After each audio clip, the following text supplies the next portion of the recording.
back and have a glass. Time for Tom's Real Food Podcast. This week's sponsor, Keto Clean Eating, Tommy Spice. Spice up your life with Tommy Spice. Every Sunday, the Sunday Dinner Chef. Wednesdays, Tom Glover, the Keto Cook. Every Saturday, Meg's Mysteries. And today's guest, Liz from Carnivore Science. Let's go to the podcast. Hey everybody, welcome back. I am Tom Glover, the Keto Cook. Today on Tom's Real Food Podcast, I have a special guest that really opened my eyes about certain things within the carnivore world, keto world. And I'm going to bring her up right now. And this is Liz from Carnivore Science. I'm going to leave a description in the box down below. Please check her out. The woman has a great sense of humor. She is fantastic. And I got to, Liz, how you doing? Good. Thank you so much for the kind welcome. Well, you know what? You deserve it because you know what? You opened my eyes wide. Oh no. You know, they say ignorance is bliss, so I didn't mean to do it. No, the thing of it is that the stuff I watched, you with Dave on No Carb Life. I watched a couple times on with him, and then got into your channel, subscribed to your channel, and then you had hit with a couple. The first one that you hit was with Savage, okay? Oh yeah, Mr. Savage. He's some low-hanging fruit, man. I'm telling you. I tell you, he should be a piñata. Is basically what he should be. Mm-hmm. But and that's what kicked me off watching your stuff. And then you rocked my world with you did a thing about net carbs. Now I've been on YouTube 4 years now. I've been doing carnivore, keto, back and forth for 7 years. Mm-hmm. And what you did with that video right there, I think everybody here should go and watch that one. I also will leave a link in the description down below also. So what I'd like to do is I'd like to introduce you to everybody. And if you would, the floor is all yours. Let me know about your channel and how you got started on YouTube and doing carnivore.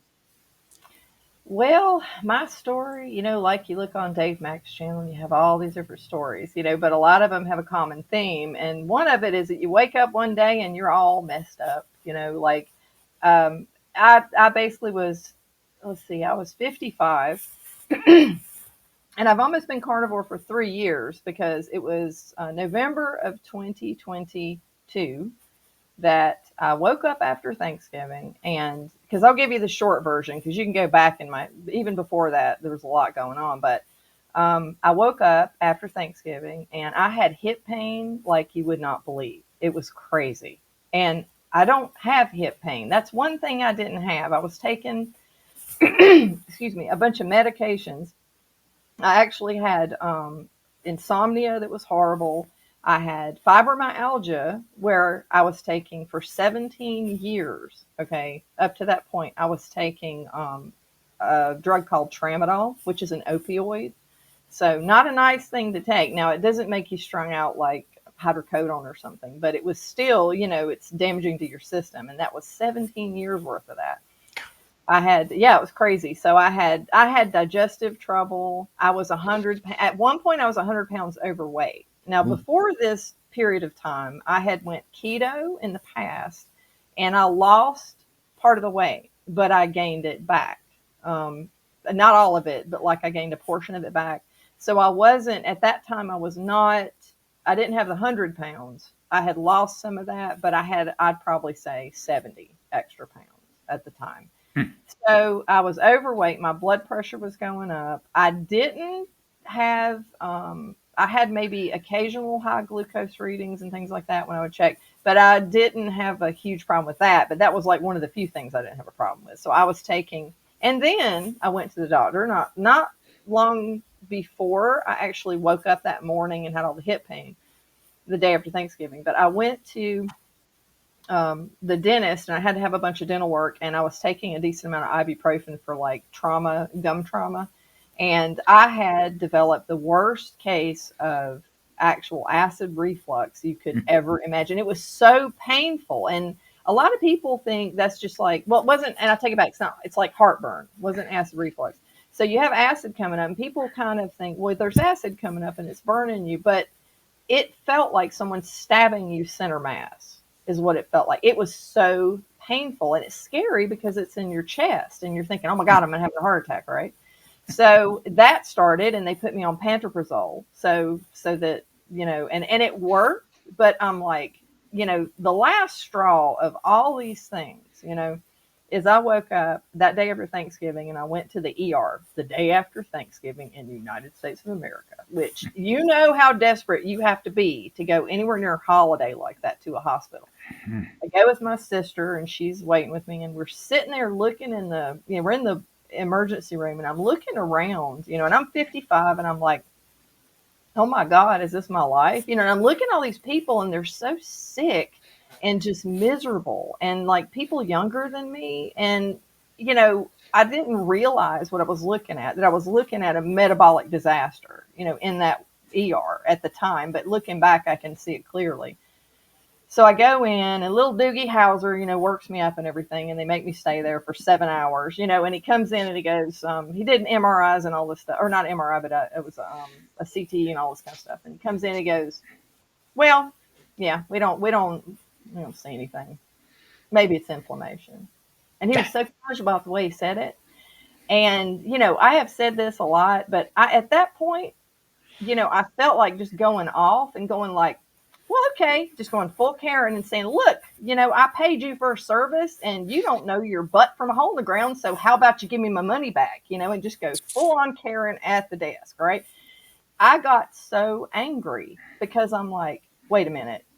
I go to these doctors and all they do is drug me up. And then it's like I get nothing in return, nothing. You just leave. And he's like, well, I'll give you a steroid. So a steroid would take care of the problem, like temporary, like a Band-Aid. Mm-hmm. So give me the steroid. I go home and I'm really mad. And it all of a sudden, and my background is in pharmaceuticals, and I'm a chemist, and I've worked in hospitals for years. And as a medical, I also have degrees in medical technology and stuff. And I've been in this system for years and years and years. And all of a sudden, it just occurred to me that it's all like a scam. And I'm like, they've never cured anything. I've never seen anything get cured. And I'm like, why am I just realizing this? So I go online and I'm like, there has to be a reason. The human body's not made to just crap the bed at 55 years old. Right. You're not made that way, and I just get angry. So I start looking and I see Dr. Chafee. And he's like, oh, by the way, plants are trying to kill you, And then I see Sean Baker and I went, oh my God, because historically I had looked at the food labels as a chemist and I have said, oh, damn, that can't be good, and, right. But what I do, I just kept eating it, because surely, they wouldn't feed us things that will harm us, But that was basically my huge wake up call. I went carnivore the next day. 3 days later, I was sleeping like the dead. Like I have no sleep problems whatsoever anymore. I have abundant energy. I went off of no more acid indigestion. I went off all of the drugs except for like the tramadol. Took maybe 2 weeks to a month. And that was, I think, just because I was scared to stop taking it, because right. I was afraid I would hurt. Because I believe really 2 weeks earlier, I could have stopped taking it now looking back and I would have been fine. So, but after a month, 17 years on that drug. 17 years, and they had said I had arthritis and all this kind of stuff. My knee hurt on a regular basis for some random reason, like my right knee. And it would just hurt periodically. And they would give me steroids for it when it would hurt, just on and off. And I just thought about that the other day. I forgot about that. I'm like, oh yeah, that's something else to add to the list because that doesn't hurt anymore. Like I don't have that problem. So all of the medications fell away within a month. And I just feel like I'm 20 again. It's crazy. Like it's amazing, I had the similar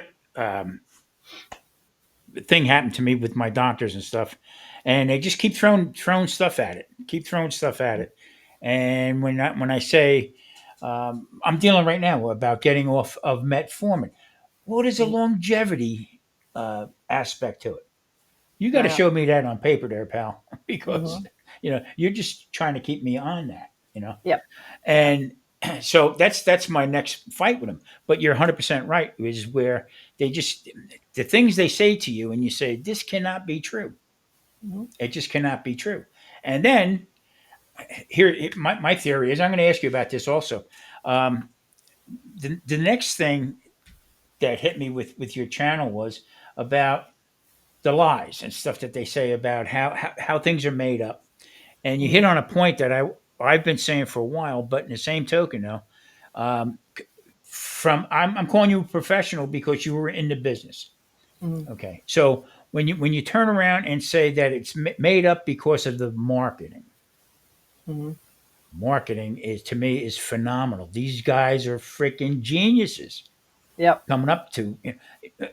Today I just got an email that I can get on Ozempic, okay, for Mhm. $6 a day. Can you imagine? I know that's horrifying actually if you know enough about what it potentially the side effects and everything. And the thing is with here's the scary thing is and I'm ashamed of myself honestly. So my original degree was in medical technology. So I worked in hospital labs.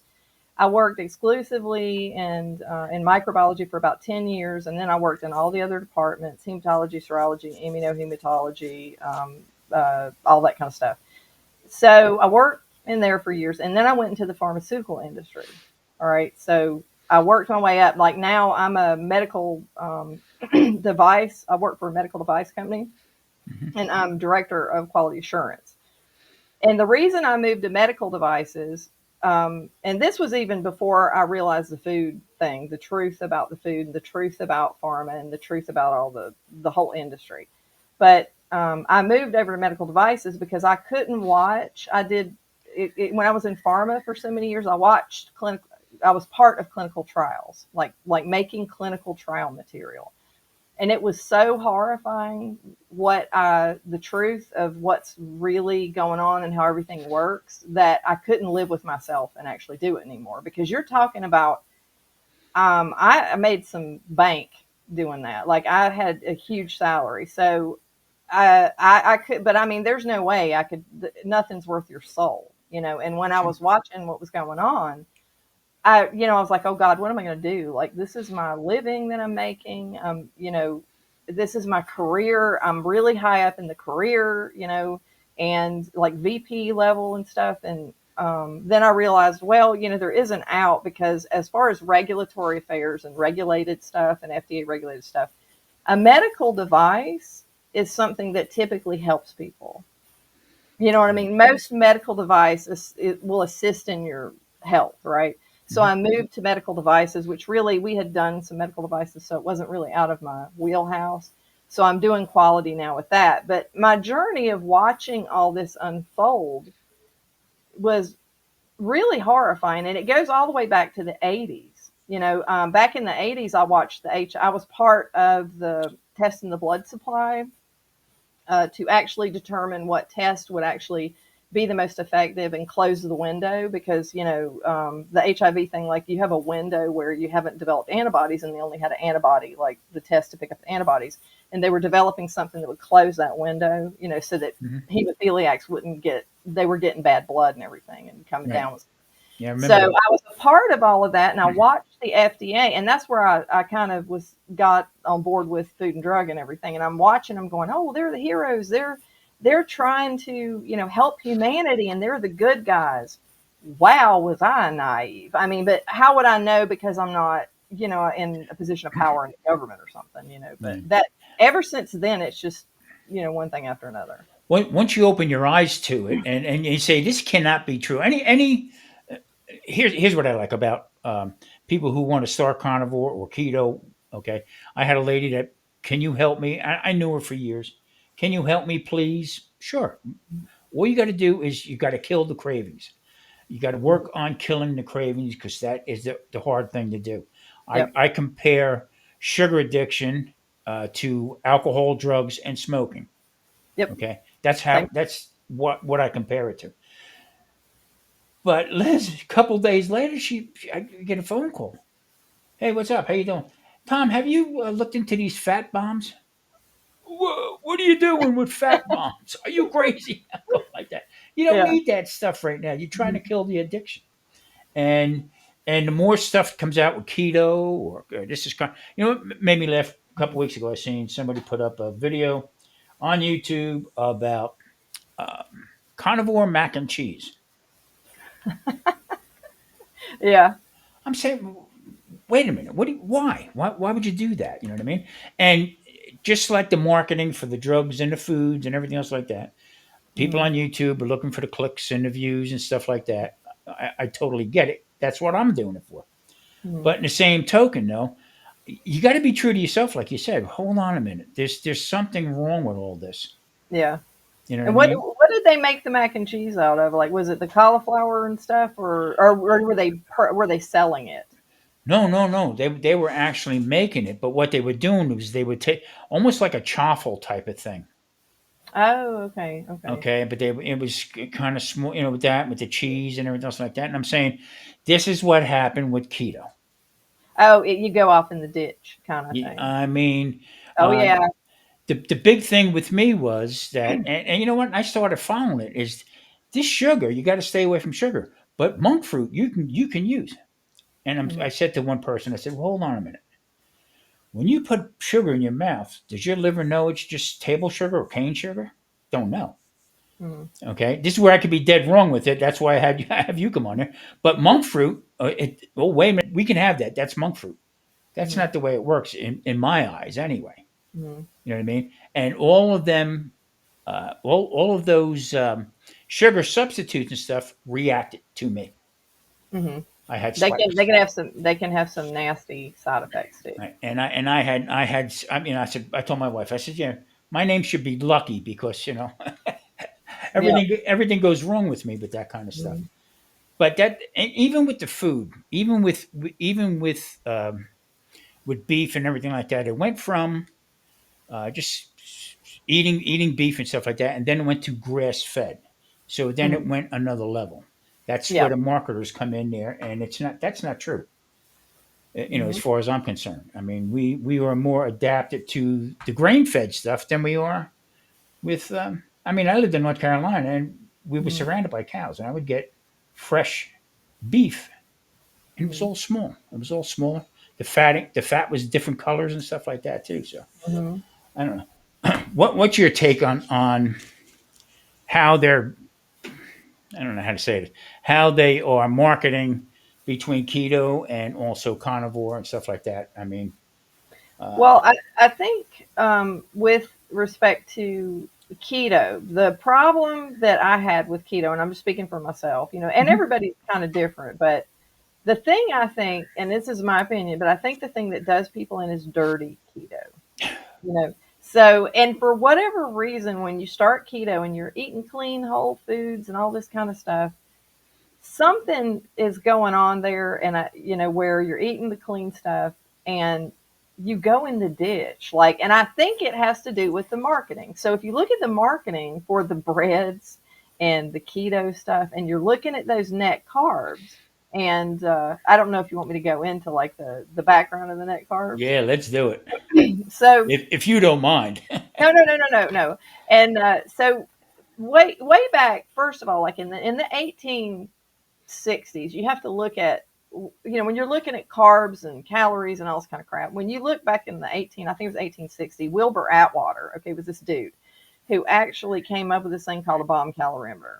All right, and this was the first, like, most ridiculous, like, things that somebody has done. All right, just ridiculous science. Now, for back in the day, he got some decent information, but they made a basically a huge, like, continent out of this. All right, because he's like, there's 4 grams, or was it? There's 4 grams calories or whatever, four calories in a gram of what is it, carbs, and Carbs. then there's 9 calories in a gram of protein, right? And the whole thing about, four, 9, and 4 or whatever.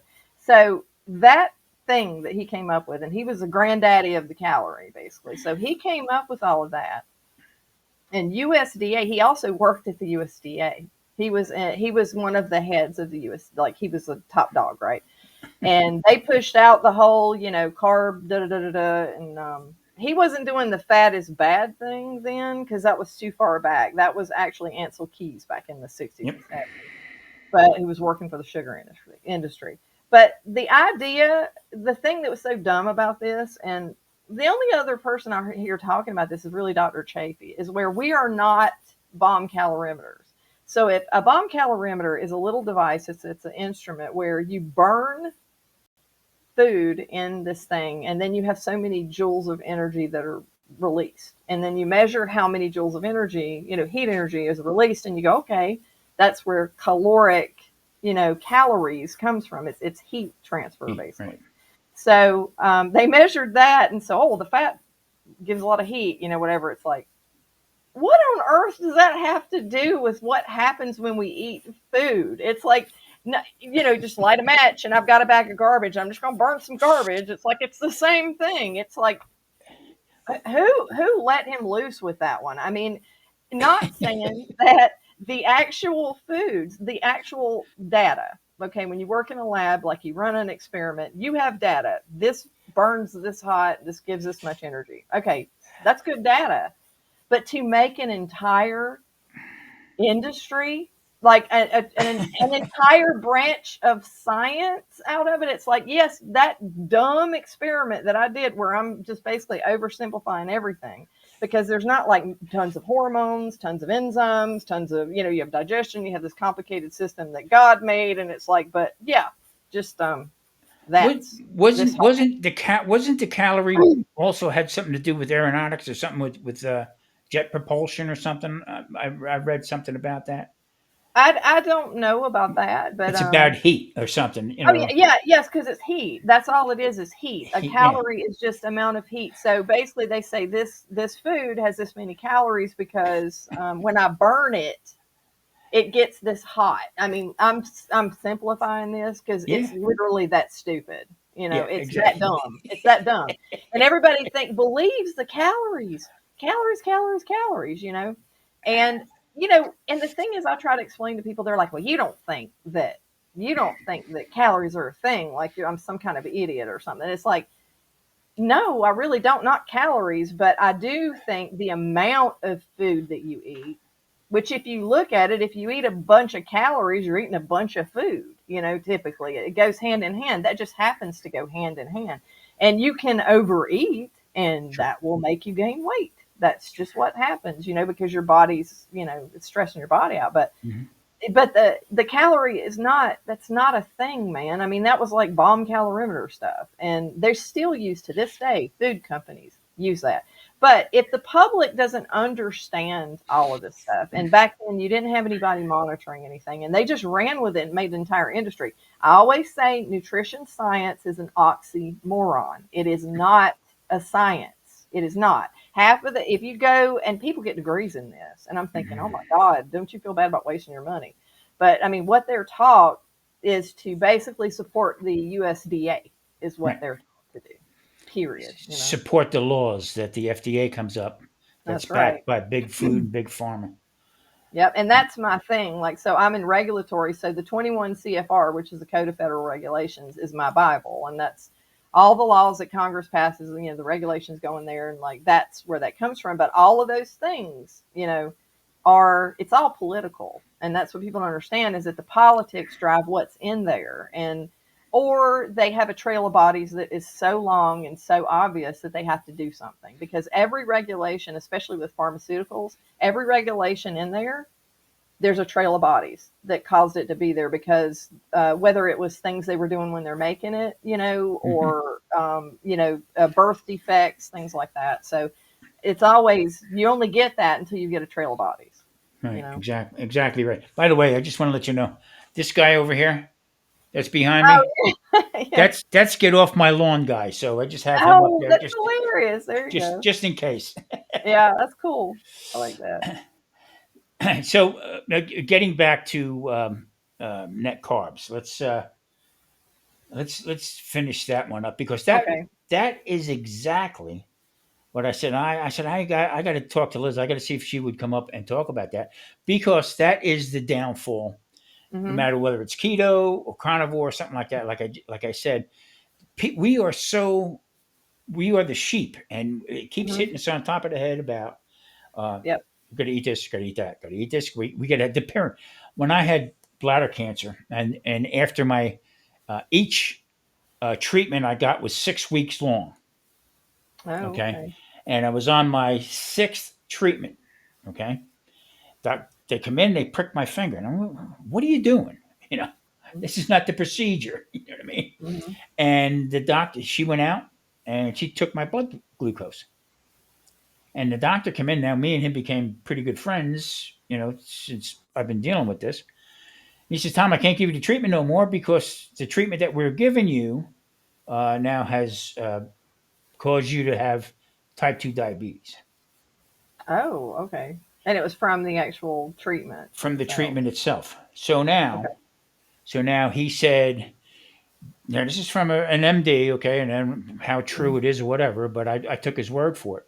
He says there is no such thing as borderline type 2 diabetes. Either you have it or you don't. Mhm. And I said, okay, now what do I do? I mean, Mhm. after him telling me to get my affairs in order, Mhm. okay, now he sends me to an endocrinologist. And what do? Okay, sends me to a dietitian. And what Mhm. does she give me? The pyramid. Yep. Yep. Yep. You know, Yep. so, Yeah, that's the worst thing ever. yeah. Well, you can Yeah. have just because there's net carbs on here and you'll burn. Oh, wait a minute. What are you talking about? It's licensed to cheat basically. So the net carbs thing, but the what's interesting about pre-diabetes, the actual diagnosis of pre, and I've not gone down this rabbit hole, but I want to because I like exposing a lot of the marketing. Hmm. If you look at pre-diabetes, there's kind of no such thing. Like like I can categorize anything. I can take a group of people and say, you people are called the blah blah tribe. It's like you're this, right? I'm going to define this thing. I've created this thing out of these things, this value and this value. It means this thing, right?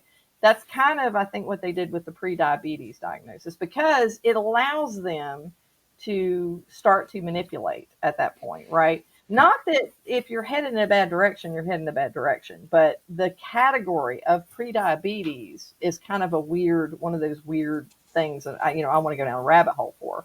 But the net carbs thing, everybody goes dirty, and it's hard, in society when you're out there and you see a loaf of bread, you're low carb, and that bread has made with grains. Like, how on earth could it be low carb? But Right. but if you see two net carbs, it makes you feel all warm and fuzzy, and I can have sandwiches again. If you're low carb, and it just it causes problems for everybody. But if you look at the chemical list in that, it's horrifying. I mean, the amount of chemicals on this food.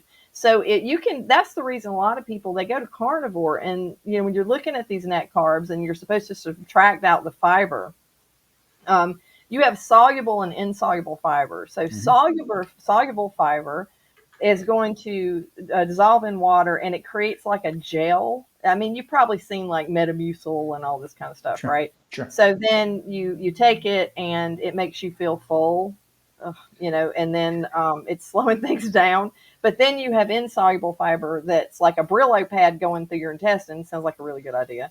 And it's like, it's causing everything to go faster. But when you go back at like why we had fiber in the first place, the fiber revolution, Hmm. there was a dude, I'm going to give you this in the high level terms. There's a dude who was looking into why everybody was freaking constipated back in I think it was 60s. Everybody was constipated, right? And this is after processed food has been going crazy, Crisco, all the processed stuff, the food industry is just pumping out all this garbage, right? Everybody's constipated. So what is his first question? Is not, hey, I wonder what everybody's eating. No, it's like we have to find a solution for this. We have to give them something to make them go crap, right? So he goes to Africa somewhere in some remote region and he sees these people like pooping like water buffalo. And he's like, hey, let me follow to figure out what they're doing. And they were eating huge amounts of fiber, right? But they were not eating processed food. They didn't have problems in the first place. So he goes, oh yeah, this is great. It's fiber. And so the fiber revolution thing was born. And with the fiber is everybody's like, well, you see all these claims like, oh, more fiber and you'll be cancer free and you'll be this and you'll be that and it'll feed your gut microbiome, which your gut microbiome might as well be, I don't know, one of the giant universes out there somewhere, because it's that big. It's that big of a concept. They don't know how that works exactly. There's some truths as a microbiologist. There's a lot of things that are true, but if you want to tell a really good lie, you have to use truth to tell a very compelling lie, because you get busted for it. So the whole thing with the fiber is just, off the charts, like exaggeration, I would say. It's like they use that to actually sell all these products, but it doesn't work with you like you think it does. So the dirty road, the dirty keto road, you're going down that road and it's like, one thing leads to another, and you'll see you get worse and worse and worse. Then you end up with the candies, you know what I mean? The candies and the pies. I don't know if you ever did this, but, No. and then you realize you're gaining the weight again. And it's like, oh my God, I just undid everything I had done. But a lot of people can't go keto because of that reason, because honestly, they just can't, they go down the ditch, And so I know some people who do, but it's a lot of people who can't. And then carnivore was so much easier for me. It's like, I don't know. Well, first of all, I'm satiated because the weird crap that I would eat periodically wouldn't make me have hunger, like not hunger. It's not hunger. It's cravings, but it killed the cravings, like you were saying. And that's what you have to fight, and the social stuff. There's social part of this. The low fat, high carb era really played hell with me as far as in business, as far as the restaurant was concerned. We had a steak and seafood restaurant, okay, and we had to resort to Monday nights pasta, order pasta you can eat, and whatever the price was, $7 or $8 and stuff like that, and the place was packed. I had friends from in high school who were dropping dead because they were eating high carb diets and jogging. Yep. Oh, I know. I've heard a lot of people that like they would be, they even people that didn't have weight problems and stuff like that, and they were like athletes, and you would see that they would eat lots and lots of carbs though, or processed carbs, because that was the thing. And then you'd hear about, oh my God, well he seems so healthy, but you're doing damage, to your system. I didn't really realize it, but I've been a meat eater all my life. When I was a kid, I hated vegetables. I mean, I would sit there till 11 o'clock at night with spinach in my side of my cheek. So you could spit it out when nobody was looking. Yeah. Couldn't leave the table or whatever, and it just wasn't my thing. And that's where people get, like with keto, get that wrong. Okay, it's always been about the meat as far as I'm concerned. Okay, and when I first started this thing, I was reading Atkins' book. And I'm saying, how would that play out in a restaurant setting? Okay. And what I did was I switched things up, because we did lobsters. I would do 200 pounds of lobsters a day. We would go through 10 full racks of prime rib, New York strips, filet mignon, the whole bit. And it was a very busy place. And I switched to everything to a la carte. Oh, okay. Okay. So now if you wanted a potato, you pay for it. Yeah. Okay, so the stigma that people would have, oh, you're on that crazy diet. Oh, yeah. Okay, I don't want no potato. So if it's a la carte, just give me the steak. I'm good with that. Yeah. You know what I mean? So, and then we started pulling back on the bread and stuff like that. Also, do you want bread? Okay, yeah, you can have it there. Yeah. But we just didn't put it out for people to do that. So, it's more of a stigma type of thing, and that was many years ago. Yeah, and Atkins got a lot of hate, I think, for what he was doing. Like he really did. There was a lot of blowback. And the thing with him is, when this came out, like they corporatized everything. Like I was talking about in the video, like soon after, it's like they figured out basically it could become a marketing scheme, because the thing is that the NetCarb thing is not recognized. And I'm not saying the FDA, I mean, don't get me started on the corruption there, but if they won't even claim something, or they're saying, that's not, like, that's marketing. Yeah. That it literally is. Some marketing person like made that up, honestly. My take on Atkins is that as he got older, he sold part of his the Mm-hmm. Atkins side of it, and these Yep. then this other company took it over, and that's when they started with. Because I'm saying to myself, how the hell can you eat a candy bar and and Mm-hmm. Yeah, still and lose? he didn't, and I think that's why I'm saying, as far as I know, this is history and you're looking back at it, but as far as I know, he didn't. That's not what he was wanting to happen. Like I No. think the corporate takeover of everything, and they ran with it because it's a formula that they could use. They could legally put it on food and trick people. So people are going to do that to make money, and people ran for it because they're desperate to find out to lose weight and all this kind of stuff. Hmm. But the thing is with it is that fiber, the way that insoluble and soluble fiber works in your body is, again, it's not digestible, but it has an impact. Hmm. And obviously, if you ever talk to anybody with IBS and they're eating all this fiber, they're miserable. It has a bad impact on a lot of people, but it has an impact on how it's metabolized. It doesn't work. It's not this clean equation. You know what I mean? That they make it out to be. Yeah, So, exactly. Do you know Nick Norowitz, Doctor Nick yes, Norowitz? yes, He's a yes, I great guy. follow. Yeah. He's a great guy. Him and what's his name, Dave Feldman. Hmm. Dave Feldman don't live that far from me here out in Vegas. Yep, They he's a come, lean mass hyper responder, actually. yeah, and they're coming up with the new. You can get your blood work if you're doing Hmm. carnivore and keto and stuff like that. Because that's my biggest argument with my doctor. Oh, look at Hmm. your cholesterol. Oh, look at this. Look at that. Well, Hmm. it's like dealing with apples and oranges there. Like they want my they want my wife to come with me when I go to see the doctor. Oh, really? Yeah, but I get into it with him. I call Yeah. him Pinocchio. It's because Yeah. all you do is lie. You Yeah. know. Yeah. And the thing is, they say a lot of doctors don't know any better. They just stick their head in the sand. You know what I mean? I think in a lot of cases, like they're not going to, because I think a lot of the doctors that you see now coming out and saying, hey, like Dr. Barry has a soul. He actually has a soul. I mean, a lot of people, I don't know, might say he's doing this for money or something. I don't. If you're going to do something for money, it wouldn't be carnivore. I mean, that's just not what you're going to select to do. And I think that he's honest because he says, and he's Southern, and he goes, hey, if you got a fat doctor and like somebody's coming, he's like, what's wrong with you? It's like, I'm not going to take your advice because obviously you don't know what you're talking about. And that's the thing is that he's just he realized the truth of the system and he tried to do something about it. But most doctors are not, you're looking at people who make huge incomes and they're not going to mess with that because they could get No. sued. They could get, taken down. The doctor before this guy I have now. Don't get me wrong, great guy, and he finally I got somebody that's going to listen to me. Okay, Mm-hmm. so I said to this guy here, this new doctor, and I said, let me explain something to you, there, Junior. I'm just turned 71 years old. Okay, so I turned around and said to him, listen to me, Junior. Tried it your way for 25 years. It's Mm-hmm. not working. Doing it Mm-hmm. my way. I lost 72 pounds. I'm off most of them drugs and stuff. Yep. Work with me here a little bit, okay? Yeah. Yeah. And why do they say about failing? Like, that's the thing is here's the culture and the brainwashing is huge because they failed. It's like, and the thing is like, I'm looking at Doogie going, you're a failure. You're a miserable failure.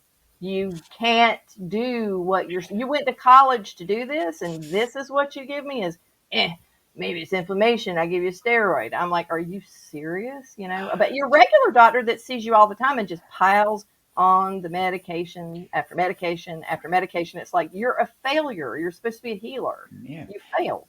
And Liz, that's what woke me up. Okay. I have Mm. one doctor, okay, that had told me to go home and get your affairs in order. Okay. Okay, there you go. Bedside manner. Yeah. Yeah. So I'm saying, whoa, okay. And then they send me to this endocrinologist who had no clue what they were talking. So that's when I started doing the research on that back and forth. I started taking some supplements. Here's the other thing. This was your time, but I can't. I have to bring this out. I'm sorry, but they told me to juice. Okay, Oh my God, that's like the worst thing ever. It's like, 3 or 4 green Granny Smith apples because the glycemic levels lower. oh Okay, my God. 7 to 10 um, carrots Ugh. in a half a beat. After I drank that, I was like, you talk about being drunk. Oh, man, I was all over the Yeah, place. Okay. yeah. That's why I said, no, no, no, I had enough. I really had enough. My doctor before this guy, okay, obviously was vegan. Mm. Okay. Oh, that's the Uh, worst. and yeah, and I told him one day, I said, you look like you need a good steak. That's what I think you need. I said, because if you turn sideways, stick your tongue out, you look like a zipper. That's hilarious. He, tur- I he, never remember that. he turned around and handed me off to the PA. And until I got this one here, because yeah, I mean, we just They don't like everything when we talk back. everything he said to me, I said, you're wrong. Hmm. You got me on medication, chasing my tail, and that's and then I feel the same way with them coming up with the net carbs and all the propaganda that's out there Hmm. to to ruin somebody. I don't know who's behind it. Okay, Hmm. carnivore is not sustainable. Keto is you're going to fail. It's a failure, the whole bit, and it's just not true. Yeah, You and know. and a lot of it is birthed from honestly the agriculture industry, because it's such huge money, and it was such. And I think, early on, it's like there were serious concerns with people being malnourished, and we need to feed people. There was a legitimate reason for having food that was portable and stable, shelf stable type foods. But again, that's starvation foods. Am I going to make a loaf of bread if we're starving to death and that's all I've got? Yeah, I'm not going to die, but that's what that's for. It has a purpose, but its purpose is when you can't get your nutrient dense food that you need or whatever, like an Hmm. emergency. But people, it ended up being, and a lot of it has to do with, the cycle of empires, actually. If you look at empires, how they rise and fall, right? You've got basically the struggle, and you've got the struggle to create, and you build whatever, empire or whatever it's Hmm. built. You have wealth, you have decadence, and if you look at it right now, we're in decadence phase where you can have any food you want from anywhere around the world. This is not the way our ancestors lived. They didn't get, I can get a papaya, I can get a lemon, I can get an orange, I can get an avocado, like they didn't have trucks and planes and stuff like moving Right. food around. You didn't have anything you want. It's like the vegans. Like I was ragging on Jim Bro earlier today. Like he was talking about, well, if you can't get B12, you can just make a supplement. It's like, okay, where was the Walgreens? The Cape people, did they have Walgreens? No, they did not. Right. So it's like just it's decadence, and you have all the food that you can grab, and we're marinated in it. I mean, Yeah. we don't even know what the word hungry means. My kids come in, they're like, I'm hungry. I'm like, you wouldn't know hunger if it fell on your head and cracked you in half. Exactly. It's cravings. Yeah, exactly. And that's the main thing I always when I was preaching about it, I said to myself, you know what? I'm going to shut my mouth and just cook and show people this is what you can make. You can Hmm. have the vegetables or you can leave them out, okay? But I Yep. got that little Trian that sits across from me that wants her vegetables and stuff like that. I even have another channel that I do. I just cook, okay? Hmm. And you'll see that the portions are a little bit smaller when it comes to I make homemade pastas and stuff like that. Okay, Hmm. but she eats them, and Yep. And I used to love to cook. I used to make like one of my favorite dishes was like and I miss it from time to time. I mean, to be honest, like I really do miss stuff Mhm. like that. But I know it doesn't. It hurts me. It would harm me to eat it. But like latkes, you know what I mean, Mhm. and sauerbraten and red cabbage and everything. That was like, and crusty bread. Like that was my German meal I from can't hear heaven. you. That was my dream. I know, it's like just even talking about it, it's like, oh my god, and you put the sour cream on it and everything. But I used to love just cooking all these gourmet things, and I made pies from scratch and all this, and I loved cooking as a hobby. But I can't do it anymore very much. Like I'll cook some carnivore recipes that are very basic, and I'm okay with that, Mhm. right? So I can take pork rinds, which is carnivore. I can take let's see what else is in that, eggs. I make a heck of a pork rind waffle, which why does that work? Like, is that not the craziest thing? That is the best thing ever, and I just put like butter with a little stevia in it, but it's like, but I have to be careful even with that, like because I'm a food addict, like from before, and so I'll overeat anything. And Yeah. it's like but if I was to cook, that hobby of cooking had to go bye-bye for me. Right. Now, if you're able to control it, then if I was able to control it, I would have that as a hobby still because I did enjoy it. But Yeah. I just, I still use, um, if I do eat vegetables, it'd be green vegetables. Like I said, not a lot. Um, you know, as a kid, if you told me back then when I was 7, 8 years old that when I was 70, I'm going to be eating broccoli, okay, I would probably spit in your face with it, yeah, But yeah. but the whole idea is that you can. I mean, there is a way to get around it. Carnivore. I did carnivore for 2 years straight. Hmm. Okay, that's all I ate was beef, nothing but. Okay, Hmm. and I had stomach issues from that because I was overweight. I mean, so the cravings were there. Well, oh, nice piece of bread would go good with this Oh, because yeah. because your mind's always working on it. Okay, Yep. Yep. eat till you're satiated, and then, but then I had some stomach issues like that, and then um, I fell off the wagon. I mean, I Mhm. just fell off real Yeah. bad, Yeah. and like you were saying before about your hip pains and stuff, Mhm. I couldn't walk. Oh God, that's terrible. I had to get walker the whole bit, so I started Mhm. turning into the old man. I don't like that life. Oh, Um, I don't like that either. Like if I couldn't cut my own grass and stuff like that, like the thing is, like, you realize when you get to a certain age and you have that pain come and you're weakened and like you're sitting there going, oh my God, I can't cut my grass. I can't do these things. That is the most horrifying feeling, to be weak. And I think the only thing that would match it is like an Alzheimer's type of situation where you lose your cognitive ability. That would be worse. right. But it's just horrible. It's a horrible feeling, and then you go from that to feeling like you're 20. Oh my God, I had to put out a video because I was the past year. I've had such insane carnivore energy that I was going to bed at 3. I have to get up at 5 every day. I was going to bed at 3 and 4 in the morning, and I would just keep barreling through. And then one day I woke up after a year of doing this, or close to it, not every day, but a lot. I woke up and my blood pressure was shooting up. It's like that. It was telling me, "Hey, what's wrong with you?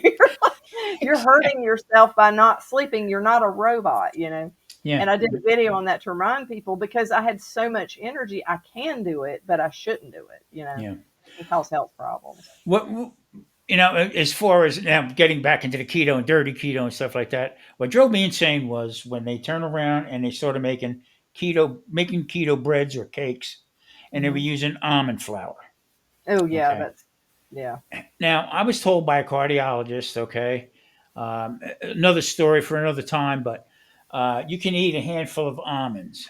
I said I don't particularly care for almonds.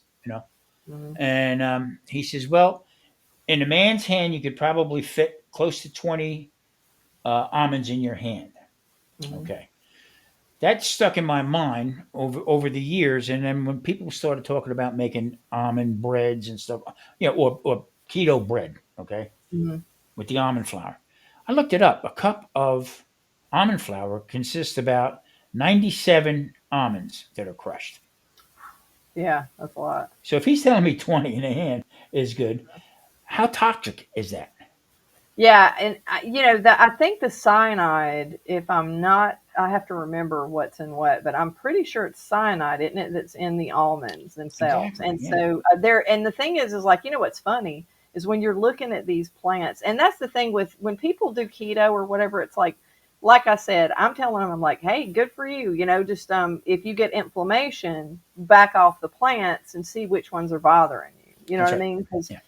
everybody has to do their own thing or whatever. But when it comes to if you have inflammation and pain and you're eating certain things, a lot of that can come directly from those plants, the defense chemicals.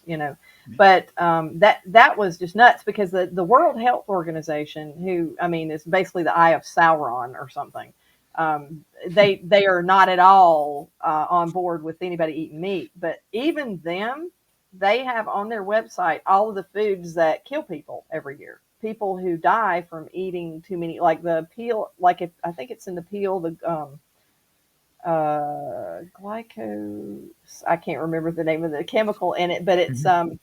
there's a toxin that's really powerful in potatoes, and there's a certain amount, a handful of people die from eating potatoes every year. So I don't know the stats on it, but like you can actually, it can kill you, and Sure. Chris Hemsworth, the guy who played Thor, I think that's who it was that played Thor. Mhm. I think that's his name. He actually was doing kale or spinach smoothies, and kale smoothies, like going nuts. And he was working out for a movie, and he was hospitalized because of the oxalates. Like he had to be put into the hospital because it's a vegetable, but people think these vegetables are not, they used to look at supplements that way. I was in the supplement industry too. Mhm. And they would look at supplements like, hey, it's natural. It's like, yes, where do you think chemicals come from? They're in nature. There's some things with lots of chemicals, and Yeah. Liz, do you take supplements? I take iodine, but I take nascent iodine, which is like Okay. the molecular form. Basically, it's like the form that your body absorbs. It's bioavailable, and it Hmm. just sucks it up. Now, the reason I take iodine is because I don't live on a coastal region. I'm not eating a bunch of fish. I'm not eating things with iodine in it, and our soil is depleted. But Yes. I was bromine toxic, and I've been taking iodine since 2014. Okay. And I was feeling really bad. This is before I lost the weight, and I was feeling terrible. And I was reading up about the iodine, and I'm like, well, maybe I need to supplement with iodine. And I started taking it, and my thyroid actually I had a bad thyroid reading, and so my doctor's going, and she was a witch. I hated her, and she goes, you need to take levothyroxine or whatever. And I'm like, no, I've read about iodine, and I think I'm going to take iodine. And she goes, she just made this sound or whatever. I mean, we had such an just horrible relationship. So I'm like, okay, whatever. And I'm like, I'm going to try this iodine for a while. And she goes, oh my God, you can't take that. That's toxic.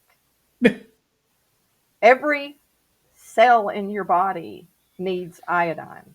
Yeah. And this, I said, like, where did you get your medical degree? Because you're scaring me at this point. And so I did it anyway. I went and took the iodine, and my labs were off. My thyroid, it was hypothyroid, my labs were all messed Hmm. up. And I come back in like 2 months, and I couldn't help but rub it in. And so There you she go. tested my labs again, and they were perfect. And I was like, oh, oh my, look at that. Those are normal. Oh, and all I did was just take the iodine. She hated me, this woman. Uh, But I'm like, if you're so dumb, you're telling somebody that and it's an essential, thing that you have to have. You can't, you're not going to thrive. And the thing that happens with iodine is if you don't have enough of it, what you do is at this group of in the periodic table is called halogens. Okay. And you have Mhm. bromine and iodine, and bromine is in everything processed, everything. So when you are iodine deficient, when your body sees that bromine come in, it's a halogen. It looks similar. So it's going to suck up the bromine. But what it's like is like running on bad gas. Okay. So you don't function properly, and you have thyroid problems. A lot of it's because you're bromine toxic. And when I started the iodine, one thing that happened was about 2 weeks into it, I got really, like, I had a sore throat. I Oh. was physically ill, but basically I was dry. I was dumping bromine. I was like detoxifying, and then it was a short period of time, and then I was good. And I've been taking it since 2014. I take it every day. Yeah. See, So it's a big I difference. started taking this other stuff now. I don't take it. I don't take it a lot. I'll take it for a week, and then stop it again. Tudka. That's yeah, That's a bile bile. salt. Bile salt. Yeah, Okay. and one of the things, I don't have gallbladder, so I started taking Oh. ox bile in the very beginning. That when I did carnivore, because I thought I needed it. And one of the things for me, now everybody's different though, and how Hmm. much they're going to make, because you don't have that concentrated sac of bile at all times. Because the gallbladder doesn't make the bile; it just stores it. So if you eat a big fatty meal and you have a whole pack of bile just waiting in your gallbladder, it'll release, and you can kind of deal with it, right? But in the beginning, on carnivore without a gallbladder, you have to eat smaller meals, and you have to do little at a time, Right. because you just don't make enough at that sitting. You're going to make Right. enough, but you don't make enough right then. And then as you do carnivore and you eat fat, and your body knows that you're going to be ingesting fat, it makes more, and it keeps up with it. But I started taking ox bile. But what I realized, that if I supplement with the ox bile, and I need my body to kick into overdrive and start making more bile, the ox bile will, it's kind of like it's if it's like it's cheating, it's not going to make it itself. Hmm. And that was the case for me. So I had to stop taking the ox bail just to kind of make my body get adapted to it. Now, some people though might need to do that after they get adapted. You go through the adaptation phase, and it's not enough. Like you might need that. Yeah, So that and I take milk thistle every day. Okay, okay, and that's got it in this Tutka stuff. And like I said, I just wanted to kickstart get my because the GLP-1 actually hurt me. yeah, So try to work, trying to get everything pushed around and stuff like that. And that's what I'm fighting with my doctor right now about is berberine. okay. Because I want I've to. heard I'm people have success with that. Are all you on right. that now? No, not yet. Because Okay. what I did was he still has me on metformin, and I've been on metformin since I found out I had type 2 diabetes. I've Hmm. had enough. Yeah. Okay, they had me in, twice a day, 500 in the morning, 500 at night. They were up to 2,000, but I said I can't do it no more. So once I backed off that, I started feeling better. My stomach and stuff like that. Um, and then I said to him, I said, I really would like to try berberine to try that. Well, you got to be careful with that because can Hmm. with your heart and stuff like that.